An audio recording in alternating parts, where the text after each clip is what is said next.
여러분 안녕하십니까? 이슈토크입니다. 4.7 보궐선거에서 박형준 부산시장이 압도적인 득표율 차이를 보이며 당선됐습니다. 1년도 남지 않은 차기 대선과 맞물리면서 선거 결과에 대한 분석과 함께 부산 민심에 대한 관심도 함께 모아지고 있는데요. 이번 선거 결과가 의미한 바는 무엇인지, 또한 향후 부산의 정치 지형은 어떤 형태로 나타나게 될지 이야기 나누겠습니다. 이번 시간 차재권 부경대 정치외교학과 교수와 함께합니다. 안녕하십니까? 예, 안녕하십니까? 네, 반갑습니다. 예. 4.7 부산시장 보궐선거에서 박형준 시장이 압도적인 득표율 차이로 네. 당선이 됐습니다. 네. 일각에서는 야당의 압승이라기보다는 여당의 참패다 이런 분석이 나오고 있거든요. 네. 총평은 어떻게 보십니까? 예, 맞습니다. 사실 민주당의 패배라고 봐야 되는 거지 국민의힘의 승리라고 보면 안 될 그런 선거다. 원래 지방선거, 특히 지방의 보궐선거라고 하는 건 당연히 그 정부에 대한 어떤 정부 여당에 대한 심판선거가 될 수밖에 없는 기본적인 속성이 있습니다. 그런데 그 심판의 강도가 이번에는 굉장히 세서 사실 정부 여당이 민심의 회초리가 아니라 거의 몽둥이를 맞은 그런 수준의 어떤 심판선거라고 볼 수 있습니다. 그래서 김영천 후보하고 박형준 후보가 굉장히 정권 심판대 국정 안정으로 굉장히 강하게 부딪혔습니다. 그쵸. 그래서 결국은 정치 선거냐 아니면 경제 선거를 할 거냐 이게 부딪혔는데 결국 민심은 이번에는 정치 선거고 정치 심판이다. 이걸 선택을 한 거죠. 그래서 그 지지율 격차가 굉장히 커서 저는 굉장히 좀 충격적으로 그걸 받아들였습니다. 그래서 이 민심을 어떻게 이해하고 해석하고 또 정부 여당이 변화를 만들어 나갈 건가 이게 이제 앞으로 좀 지켜봐야 될 초미의 관심사였다 그렇게 봅니다. 네, 사전 투표에서도 당시에 박형준 후보가 앞섰는데 결과 역시 크게 달라지지 않았습니다. 예, 맞습니다. 네, 출구조사 결과를 보면 40대 투표자에서만 김영춘 후보를 선택한 비율이 높았는데 2030 중도층의 투표율은 야당 쪽으로 좀 쏠렸습니다. 세대별 투표 결과에 대해서는 어떻게 보십니까? 세대별로 굉장히 극명한 그런 투표 성향을 보였다. 전체적으로 봐서 이제 40대 빼고는 대부분 다 국민의힘 박형준 후보가 앞서는 그런 모습을 보이긴 했지만 특히 이제 60대 이상의 어떤 적극적인 지지, 50대도 그렇고 50대도 29.5%포인트 정도 차이가 났거든요. 40대 같은 경우만 한 6.4%포인트 정도 김영춘 후보가 앞서는 걸로 나왔고 30대 같은 경우는 6.3% 정도 박형준 후보가 오히려 앞서는 걸로 나왔고 20대 같은 경우는 한 10.1%포인트 정도 이 박형준 후보가 앞서는 걸로 나왔습니다. 이건 이전의 선거들에서는 이런 형태는 찾아보기 어렵습니다. 왜냐하면 기본적으로 2040 세대 정도는 완벽하게 민주당 그리고 진보 성향의 정당 후보를 찍는 게 일반화된 사실인데 이런 것들이 이번에는 완전히 거꾸로 됐다. 왜 이렇게 됐냐 이제 저희들이 고민을 좀 해보면 이제 요즘 2030 세대가 밀레니얼 세대라고 이야기합니다. 밀레니얼 세대는 저희들하고 완전히 어떤 선거를나 정치를 바라보는 시각 자체가 다른 겁니다. 그래서 굉장히 실리적인 선택을 한 거고 이번에는 실리적인 선택의 차원에서 명백한 심판 선거를 만들어야 된다. 이런 이제 현상이 좀 이번 선거 결과에 저는 녹아났다 이렇게 평가를 해볼 수 있을 것 같습니다. 2030의 표심의 향배가 어디로 향할지도 관심이었는데 이전 선거와는 다른 양상이 나타났다 이렇게 말씀을 매우 다른 양상이고 그거는 이제 요즘 이남자라고 20대 남자 현상이 있습니다. 그런 것들도 반영되고 해서 아주 복잡한 그런 세대 투표를 좀 보여줬다 이렇게 평가해 볼 수 있을 것 같습니다. 또 이번 선거에서는 특히나 변수도 많았지 않습니까? 네, 맞습니다. 여야가 이번 선거를 받아들이는 입장도 극명하게 다를 것 같습니다. 여기에 대해서는 좀 어떻게 보십니까? 저는 기본적으로 여당 같은 경우는 당연히 그 국민의 어떤 준엄한 심판을 수용을 하고 변화의 몸부림을 보이려고 하고 있습니다. 그래서 지금은 초선 의원들이 최근에 이제 들어와서 이제 단체로 이렇게 사과도 하고 그것 때문에 또 당내 안에서 이제 친문 세력과의 어떤 불협화음이 만들어지고는 있지만 저는 장기적으로 볼 때는 그런 불협화음을 좀 이렇게 제거해 나가면 안정적으로 변화를 수용하는 방향으로 나갈 거라고 생각을 합니다. 그에 반해서 이제 사실 국민의힘 같은 경우는 또 우쭐댈 수도 있는 부분들이 있는데 국민의힘도 이번 선거가 확실히 정권 심판 선거였고 자신들을 선택한 선거가 아니라는 걸 명백하게 좀 인지를 하고 있는 거죠. 그래서 처음 모드는 대단히 이제 좀 겸손한 모드로 지금 일관하면서 이건 민주당의 패배지 국민의힘의 승리가 아니다. 우리도 좀 이렇게 겸손하게 나가겠다 이런 이제 스탠스는 취하고 있는데 문제는 이제 김종인 비대위원장이 나가고 나서 김종인 비대위원장을 둘러싼 이제 어떤 논쟁들이 지금 가열되고 있어서 앞으로 국민의힘도 내부 분열적인 요소들이 조금은 보이지지 않을까 뭐 그런 생각은 좀 하고 있습니다. 네, 이번에 부산시장을 선출하는 선거였던 만큼 네네. 또 특히나 서울 지역과 부산 지역이 뜨거운 관심을 받았었습니다. 네네. 시민분들께는 이번 선거 결과가 어떤 영향을 미칠 거라고 보십니까? 모르겠습니다. 기본적으로 저희들이 1년 3개월짜리 시장을 뽑는 선거에서 저희들이 시장을 뽑았다고 해서 뭐 어떤 큰 변화가 있을 거라고 기대하는 건 저는 좀 무리라고 봅니다. 그리고 이번 선거가 기본적으로 심판 선거였기 때문에 정책이나 인물에 그 초점을 맞추기보다는 전체적으로 정당을 보고 있는 그런 경향들이 굉장히 강했다라고 봤을 때 뭐 1년 반 동안 부산 시민의 미래가 조금 바뀔 거다 이렇게 하는 거는 저는 좀 무리다. 그리고 이 선거 내내 그 박형준 후보가 사실 미래 비전을 명확하게 보여주지 않았습니다. 계속 주장했던 것들은 정권 심판해야 된다. 이 내용만 주장을 했기 때문에 앞으로 이제 이 시장이 되고 나서 어떤 미래 비전을 보여나갈 건가, 만들어 나갈 건가 이게 저는 오히려 좀 중요하게 지켜봐야 될 부분이 아닐까 그렇게 생각을 합니다. 네, 말씀하셨듯이 이번 보궐선거가 정권 심판론으로 추세가 꺾이다 보니까 후보 개인의 인물이나 정책적인 판단이 없어졌다 이런 평가도 있습니다.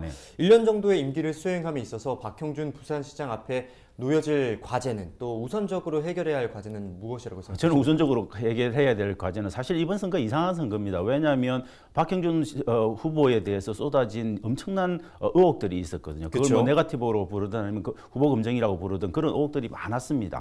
민주당이 이제 그 중에서 6가지를 골라서 6대 의혹으로 이야기를 했는데 그 6대 의혹의 어떤 그 파장이라고 하는 건 굉장히 클 수밖에 없는 건데 그런 것들이 사실 유권자들의 전혀 어떤 호응을 얻지를 못한 부분들이 있습니다. 그런데 이제 시장이 되었기 때문에 그 부분에 불거진 의혹들에 대해서 저는 시장이 먼저 하나하나 해명을 해나가야 기본적으로 시정의 탄력을 받을 수 있다라고 보는 거고요. 그 다음에 중요한 건 이제 코로나 지금 19가 다시 4차 대유행의 일보 직전에 있습니다. 그래서 시장으로서 이제 코로나 이 대유행을 어떻게 막아나갈 건가 하는 모습들을 좀 보여야 되고, 그다음에 당장에 부산은 현안들이 있습니다. 근데 신공항 가덕도 신공항 특별법이 통과됐는데 그게 이번에 이제 사실 야당 시장이 나오면서 그게 제대로 될까에 대한 의구심이 있는 겁니다. 그런 부분에 대한 의구심을 좀 불식시켜 나갈 필요도 있고, 그다음 그 외에 또 경부선 지하와 같은 그런 것들은 국책 사업으로서 이미 가닥을 잡고 있습니다. 그래서 얼마만큼 그런 국책 사업을 이 조기 순항할 수 있게 그렇게 만들어 나갈 거냐, 이것도 시장으로서 해야 되는 굉장히 큰 저는 책무 중에 하나다 그렇게 봅니다. 예, 말씀하셨듯이 또 네거티브 공방도 참 치열하지 않습니까? 건강한 선거 판세가 이어졌어야 했는데 서로를 헐뜯는 비방적인 그런 정치 공세만 이어졌었습니다. 이와 같은 행보에 대해서는 어떻게 보셨습니까? 저는 반드시 그 네거티브라고 할 수 있는 어떤 좀 그 기준이 명확하지는 않습니다. 그런데 후보 검증도 필요하거든요. 왜냐하면 이번 선거가 사실 성추문 때문에 일어난 선거이기 때문에 도덕성 검증에 대한 명확한 사실 그 잣대도 필요한 거죠. 그런 관점에서 이제 후보 검증을 요구한 부분이 또 네거티브로 흐르는 그런 방향도 있었던 거고 좀 모호한 부분들이 있지만 아무튼 그럼에도 불구하고 저는 이 그 선거 후에 이 네거티브 공방이 가져왔던 어떤 그 후폭풍들을 어떻게 잠재워 나갈 건가, 이게 저는 굉장히 중요하고, 그런 관점에서 저는 이왕에 불거진 의혹에 대해서는 명확하게 시장이 직접 나서서 뭡니까 이게 정리를 해나가야 된다. 뭐 그렇지 않으면 어떤 사법적인 판단들이 개입할 여지들이 굉장히 많은 거고 그것 때문에 시정 전체가 흔들릴 가능성도 저는 꽤 있다 그렇게 보는 거죠. 앞서 불거졌던 의혹들에 대해서는 신임 부산시장이 해명을 해야 한다 이런 입장이신데요. 그렇다면 이번에 선출된 부산시장이 부산시 의회나 아니면 기초자치단체들과의 의사소통 같은 경우는 어떻게 진행돼야 한다고 생각하십니까? 저는 쉽지 않을 거라고 봅니다. 왜냐하면 그 박형준 시장이 지금 현재 처하고 있는 거는 의회가 일단 47명 중에서 39명이 일단 민주당 시의원에 의해서 장악되고 있는 거고, 그다음에 단체장들도 지금 16개 중에 13개가 지금 여당 단체장입니다. 그렇기 때문에 굉장히 쉽지 않은 협조를 구하기가 쉽지 않은 거죠. 그래서 어떻게 협치 모드를 갖고 그 의회와 아니면 기초자치단체의 협조를 구해낼 건가, 이게 시장이 보여줄 수 있는 어떤 정치적인 역량을 보여주는 굉장히 중요한 바로미터가 될 거라고 봅니다. 이런 것들을 제대로 하지 못하면 저는 부산에 지금 현안으로 되고 있는 가덕도 신공항 특별법이라든지 아니면 경부선 지하 문제, 북한 재개발 문제, 엑스포 유치 문제, 이런 아주 굵직한 현안들을 추진해 나가는데 저는 굉장히 어려움을 겪을 가능성이 있다라고 봅니다. 물론 민주당으로서도 협치에 적극적으로 저는 협조할 거라고 보지만 그래도 시장이 얼마만큼 잘 안고 가느냐, 이게 굉장히 중요하다고 보는 거죠. 추진될 시장의 역량이 상당히 중요할 것으로 보이는데요. 맞습니다. 국민의힘 후보였던 박형준 후보가 부산시장으로 당선이 되면서 가덕도 신공항 건설의 계획에 또 차질이 생길까 우려하는 목소리도 많습니다. 여당 후보가 떨어지면서 이 건설의 차질에 대해서 우려스러운 목소리도 나오는데요. 어떻게 생각하십니까? 좀 어려운 부분도 있고 또 그렇지 않은 부분도 있습니다. 왜냐하면 저는 민주당이 기본적으로 이번 선거를 잃었다라고 해서 가덕도 신공항에 대해서 뭐 어떤 해태하거나 게을리하거나 그렇게 하지는 않을 겁니다. 적극적으로 저는 협치의 관점에서 아마 협조해 나갈 거고요. 그런데 저는 오히려 문제는 이번에 이제 전당대회를 또 국민의힘이 하지 않습니까? 그래서 그렇죠. 경우에 전당대회에서 또 대구 경북의 어떤 당대표가 선출됐을 때는 저는 국민의힘 내부의 어떤 문제들이 저는 굉장히 불거질 가능성들이 있다. 그다음에 또 서울시장으로 오세훈 서울시장이 당선되지 않았습니까? 그럼 오세훈 서울시장은 가덕도 신공항에 기본적으로 찬성하기가 어려운 겁니다. 왜냐하면 수도권 민심이라는 게 있기 때문에. 그런 반대의 요소들이 국민의힘 내부에 있기 때문에 저는 오히려 민주당을 극복하는 것보다 국민의힘 내부의 가덕도 신공항에 대한 어떤 반대 여론들을 어떻게 여하이 박형준 시장이 잠재우고 나갈 건가, 이게 저는 더 큰 과제라고 생각을 합니다. 네. 야당과의 협치도 중요하긴 한데 국민의힘 내부에서의 그런 불신들을 잠재울 수 있는 역량이 또 필요하지 않나 그렇죠. 이렇게 생각을 하는데요. 재선을 염두에 두고 시정을 펼칠 것이라는 분석도 나오고 있습니다.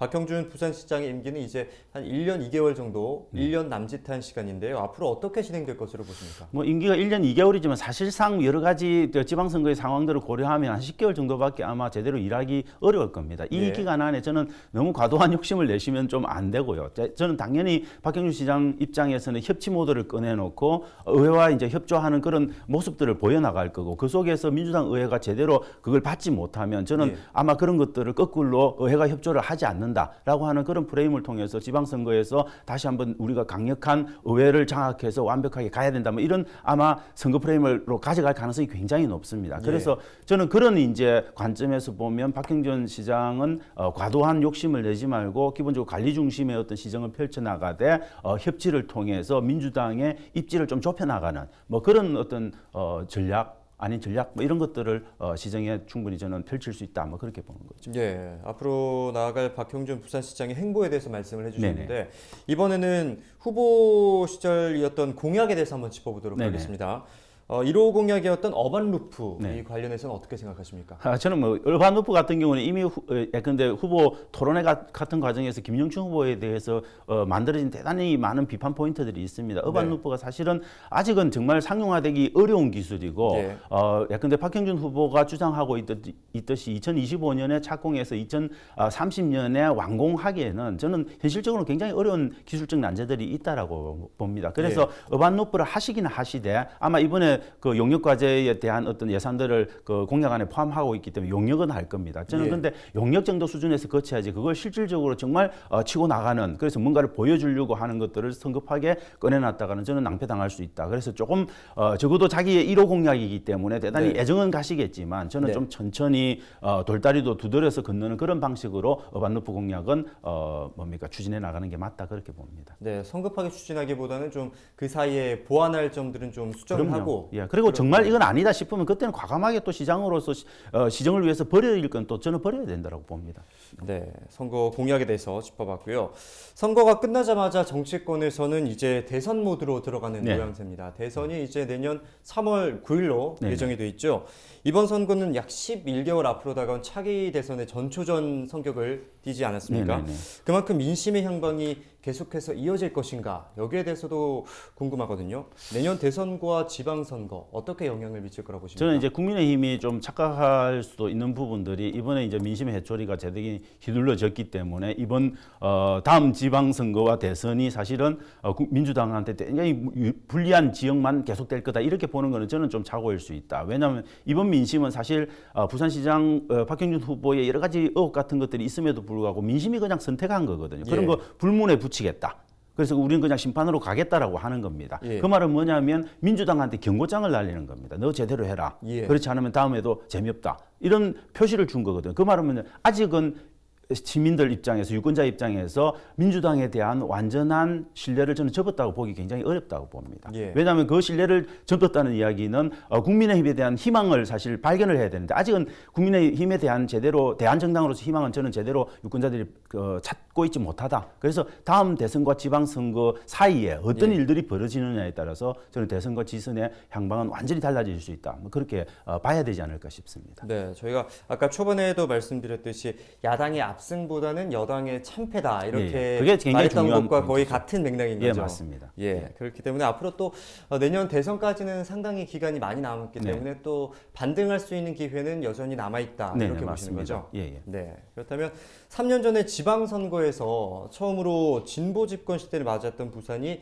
보수의 텃밭으로 이렇게 불리고 네. 있지 않습니까? 앞으로의 부산 정치 지형 교수님께서는 어떻게 생각하십니까? 예, 뭐 성급한 관찰자들에 따르면 아마 그 다시 부산이 옛날에 그 PK 지역주의로 회귀하는 거 아니냐 이렇게 좀 염려스러운 눈으로 보이는 부분들 그런 시각을 갖고 계시는 분들도 있는데 저는 이번 선거는 대단히 일회성일 가능성이 굉장히 높고 네. 이 선거를 통해서 민주당이 정말 변화하고 쇄신하는 모습들을 보여주면 다시 저는 유권자들이 철회했던 그런 신뢰를 보여줄 가능성이 있다라고 봅니다. 그래서 예. 완전히 그 기울어진 운동장으로 다시 돌아간 그런 선거로 규정하기는 아직은 좀 어렵다. 그래서 어떤 형태로 1년 동안 국정 운영과 또 시정 운영이 이루어지느냐에 따라서 그리고 여야 간의 어떤 정치적인 경쟁이 이루어지느냐에 따라서 저는 많은 변수들이 여전히 존재하고 있다. 뭐 그렇게 봐야 될 것 같습니다. 네, 그렇다면 이번에 새로 뽑힌 박형준 부산시장이 부산을 좀 더 새로운 한 단계 더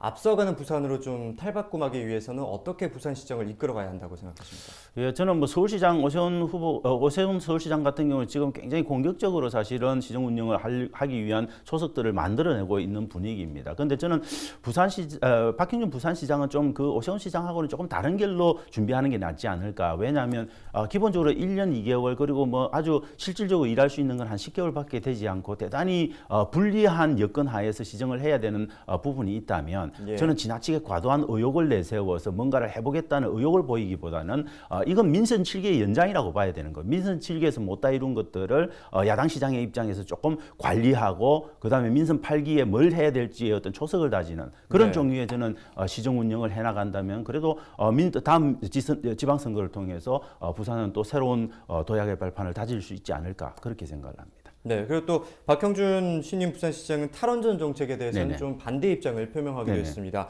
전면 재검토를 하겠다 이런 네. 입장을 밝혔는데 여기에 대해서는 어떻게 생각하십니까? 그 부분에 대해서 대단히 강력한 생각을 갖고 계시더라고요. 그런데 예. 저는 이제 기본적으로 저는 부산시장은 어떻게든 부산 시민의 안전에 관한 누구보다도 민감한 그런 감각을 갖고 있어야 된다고 봅니다. 그래서 우리가 사실 뭐 이윤도 좋고 여러 가지 부산의 미래 발전도 굉장히 중요한 부분이고 그런 부분에서 부산이 갖고 있는 고리 원전이라든지 이런 것들이 대단히 경제에 도움을 줄 수도 있습니다. 그렇지만 예. 다른 다른 한편에서는 재난 시의 안전에 대한 어떤 대책이 전혀 없는 상황입니다. 예. 그런 부분에 대해서도 저는 이제 시장이 되셨으니까 예. 후보 때와는 좀 다른 감수성으로 그런 어떤 원전 문제를 좀 바라볼 필요가 있고 그 예. 과정에서 저는 어떤 그 정부 여당이나 아니면 탈원전론자들하고도 예. 충분히 좀 교감을 할 수 있는 그런 커뮤니케이션이 좀 필요하지 않을까. 그 속에서 좀 안정적인 시정, 그다음에 협치에 접근하는 시정, 뭐 이런 것들을 좀 펼쳐볼 필요가 있다 그렇게 생각합니다.